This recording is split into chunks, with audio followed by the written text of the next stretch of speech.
Bolsonaro e seus apoiadores usam a violência como instrumento político e de diversionismo. Vem comigo.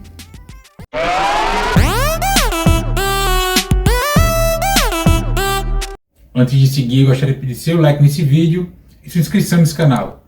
Não vai custar nada para você, de graça, e você nos ajuda a chegarmos a mais pessoas, especialmente neste ano da eleição mais importante da história do Brasil. Obrigado. Se tem uma coisa que o governo Bolsonaro fez bem e precisamos admitir, é o uso da violência como política e instrumento de diversionismo. Óbvio que o governo também usou de outros expedientes para provocar o diversionismo, mas a violência foi, em meu ver, a principal delas. Isso ocorre desde a eleição de 2018. Temos aí episódios como metralhar a petezada aqui no Acre, talvez como o mais destacado. E quando me refiro à violência, falo da violência física e da retórica de violência. Na eleição de 2018, a violência foi usada como instrumento de diversionismo para desviar o foco da falta de conteúdo e preparo do candidato espantalho da cúpula militar brasileira.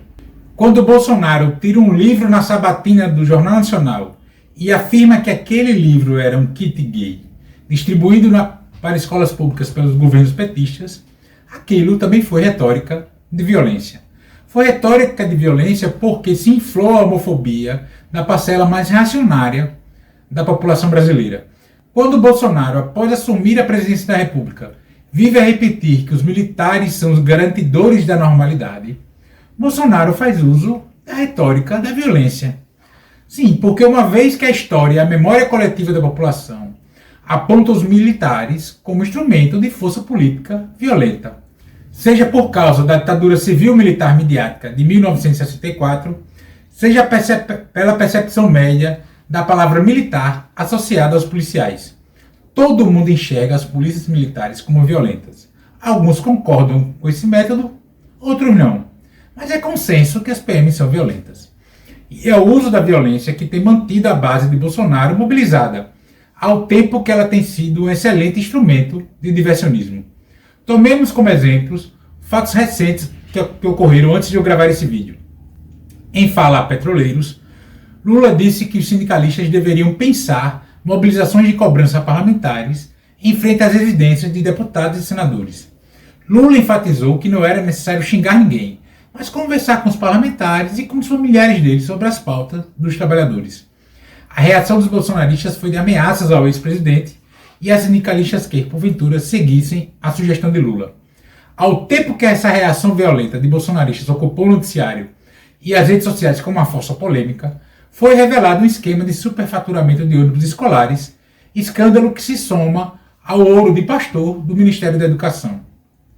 Outro exemplo do uso da retórica da violência para provocar o diversionismo político foi a fala de Eduardo Bolsonaro sobre a tortura sofrida pela jornalista Miriam Leitão durante a ditadura de 64. Não foi a primeira vez que alguém da família Bolsonaro defendeu a tortura, e não estou dizendo que esse tipo de coisa não deva ser punido, mas o momento em que o caso ocorreu foi propício para desviar o foco. Tanto a reação destemperada à fala de Lula, quanto o comentário sobre a tortura sofrida por Miriam Leitão, se deram no mesmo período de tempo. Nesses mesmos dias caminhava, ou caminha, a depender de quando você assiste esse vídeo, a passos largos a criação da CPI no Senado para apurar os casos de corrupção no MEC. Nos mesmos dias dessas polêmicas, o Planalto segue avaliando nomes para colocar no comando da Petrobras, ou até já decidiu por um. Todas as possibilidades apontadas até então não têm como objetivo resolver de fato o problema dos preços dos combustíveis, já que nenhum dos nomes apresentados sequer defende o fim da dolarização desses preços. Isso é somente para tapear a base de Bolsonaro, como se ele buscasse resolver o problema do preço dos combustíveis. Na verdade, os nomes surgidos defendem até privatizar de vez a maior empresa brasileira. Arthur Lira, presidente da Câmara dos Deputados e atualmente o político mais poderoso do país, defendeu a privatização da Petrobras. Mas o foco estava na retórica da violência difundida por bolsonaristas. A PL das fake news foi para a votação na Câmara dos Deputados sem ter, em meu ver, o devido destaque ou debate coletivo. E aqui não entro no mérito do tema, que é justo, mas me parece que o artigo 38 do projeto de lei tem gerado discordância em sites de mídia independente por causa da publicidade da internet, pelo que entendi. Se voltarmos no tempo, não é tão difícil encontrar momentos em que o governo Bolsonaro se utiliza da retórica de violência para desviar o foco do que importa. E o que importa é a condição de vida das pessoas, a cada dia piorada por causa do desmonte do Estado brasileiro. E sempre quando tem algo que importa para acontecer, Bolsonaro usa a retórica da violência para desviar o foco. Até mesmo suas idas a hospitais têm se dado quando algum escândalo em seu governo surge. E isso também é retórica da violência, porque essas idas a hospitais são associadas, direta ou indiretamente, à suposta facada de 2018. Mas nem sempre a violência é apenas usada como retórica.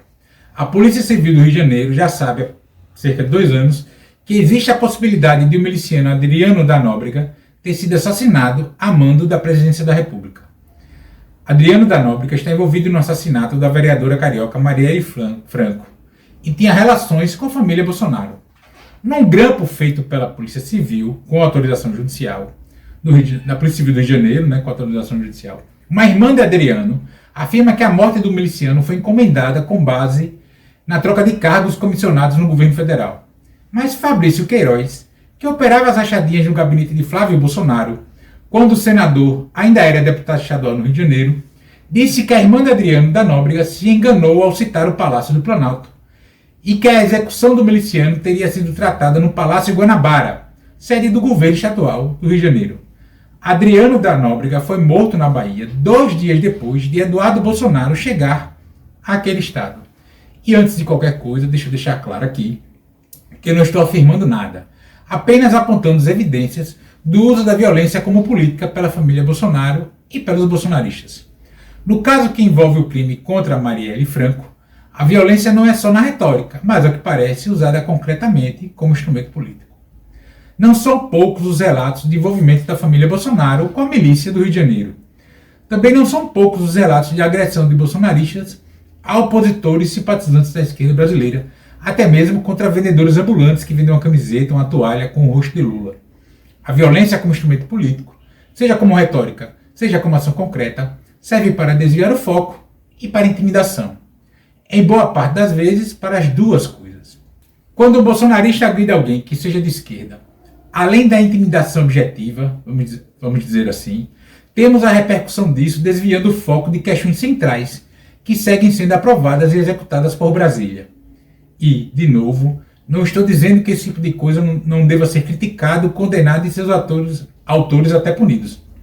Estou apenas expondo uma percepção minha de como o governo Bolsonaro utiliza da violência em seu favor. E a violência, além de tudo, mobiliza. O ódio mobiliza tanto ou mais que o amor. O apoio que Bolsonaro ainda tem na sociedade é com base no ódio, seja aos homossexuais, seja às mulheres, aos negros ou aos politicamente diferentes, que no discurso deles são todos comunistas. É preciso encontrar uma forma de parar essa engrenagem, senão a oposição, pelo menos a de verdade, vai ficar arrodeando que nem cachorro antes de fazer as suas necessidades. Mas e você, o que acha disso tudo? Comenta aqui. E não esquece de se inscrever no canal, deixar o like e compartilhar esse vídeo em suas redes sociais, todas elas, inclusive no WhatsApp. Assim a gente fortalece a luta, minha e sua, contra o fascismo à brasileira. E nos comentários, sempre lembrando, só não vale xingar, nem falar da mãe do povo. Grande abraço.